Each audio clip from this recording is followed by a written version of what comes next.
Bonjour les amis, voilà une nouvelle vidéo qui fait suite à ce qu'on a déjà publié à propos de la décentralisation.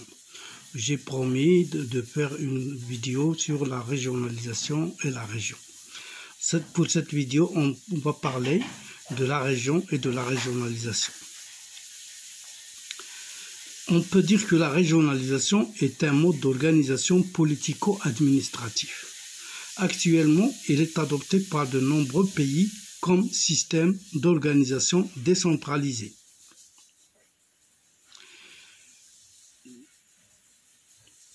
Ces pays reconnaissent à la région de nombreux attributs qui peuvent varier de la gestion administrative jusqu'à une certaine autonomie politique. Ceci est dans les pays à système fédéral. Au Maroc, la Constitution reconnaît à la région un certain nombre de pouvoirs qui en font la principale collectivité territoriale du pays. Le Maroc s'est doté dans le cadre de la régionalisation avancée de 12 régions. Elles ont leur siège au chef-lieu de la région au même titre que la wilaya, entendre préfecture.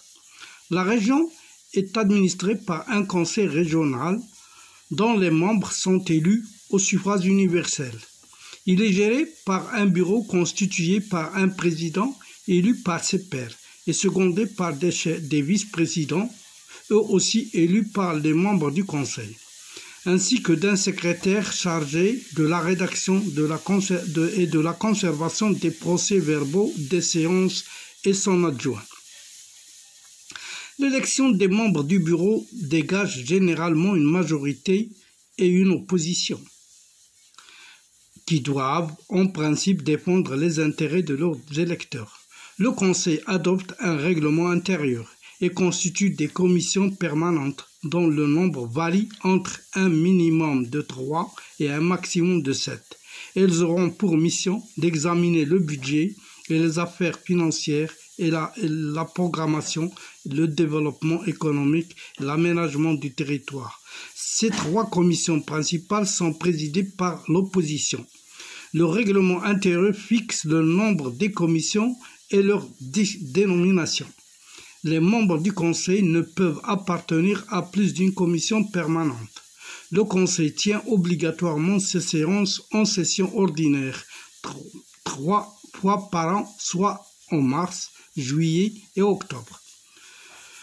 Leur durée ne doit pas excéder 15 jours. Il peut tenir des sessions extraordinaires sur convocation du président, soit à son initiative ou à la demande du tiers des membres du Conseil. Celles-ci sont closes, les sessions sont closes à l'épuisement de l'ordre du jour et au maximum dans 7 jours. La région dispose de nombreux pouvoirs en matière de gestion. Pour cela, elle dispose d'une autonomie financière et administrative. Au Maroc, la Constitution de 2011 reconnaît à la région un pouvoir réglementaire sur l'étendue du territoire régional dans les domaines qui relèvent de ses attributions. La région englobe plusieurs provinces et préfectures qui sont représentées par les élus de leurs habitants.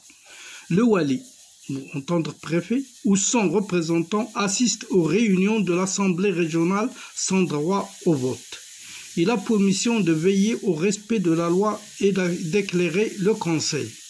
Le Conseil a pour mission principale de promouvoir le développement de la région. Pour cela, il a des attributions qui lui sont propres et d'autres qu'il partage avec d'autres collectivités et celles qui peuvent lui être transférées par le pouvoir central. Il peut aussi mener des projets en partenariat avec les autres collectivités territoriales de son chef-lieu ainsi qu'avec les entités limitrophes dans le cadre de la mutualisation des moyens, la solidarité et le partenariat. Malgré sa prééminence, la région ne dispose d'aucun pouvoir de tutelle sur les autres collectivités territoriales, communes et assemblées provinciales ou préfectorales. Le conseil régional est élu pour la même période que les collectivités territoriales.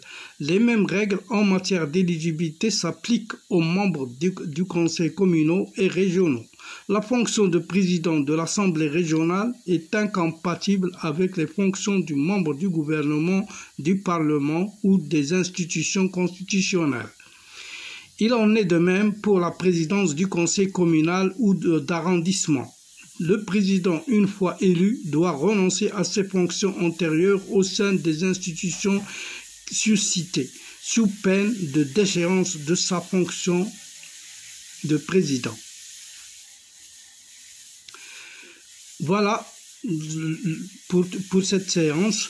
Je vous demande de liker cette vidéo s'il vous plaît.